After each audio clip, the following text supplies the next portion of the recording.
So hello, আমি পিঙ্কি।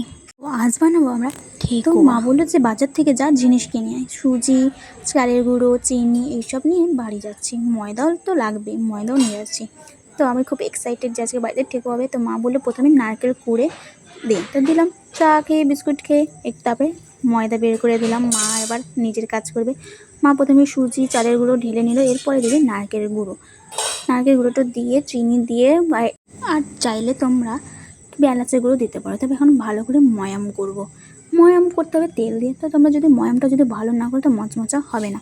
আর হ্যাঁ, যখন তোমরা তেলে ছাড়বে ঠেকুয়াটাকে তখন কিন্তু সঙ্গে সঙ্গে পাল্টাবে না। যখন দেখবে যে ব্রাউন কালার হয়ে গেছে বা লাল লাল হয়ে এসেছে তখনই পাল্টাবে। যেহেতু ঠেকুয়া খুবই সেনসিটিভ জিনিস, যেটা আমাদের মনের থেকেও সেনসিটিভ ঠেকুয়া।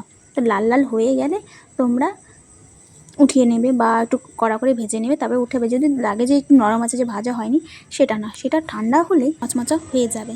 তেল গরম হয়ে গেছে, আমি ঠেকুয়া ছেড়ে দিলাম। লাল হলেই আমি উল্টোবো। আর আমার এই যে ফার্স্ট টাইম ঠেকুয়া গাইস, আমি যে খেয়ে বুঝলাম যে নারকেল টারকেল দিয়ে যদি বানান তো ঠেকুয়াটা একদম সলিড হবে এবং ভালো লাগবে খেতে। তো গরম গরম খাবে না, ঠান্ডা হয়ে গেলে খাবে। আজকের মতন টাটা, বাই, দেখাবে নেক্সট ব্লগে।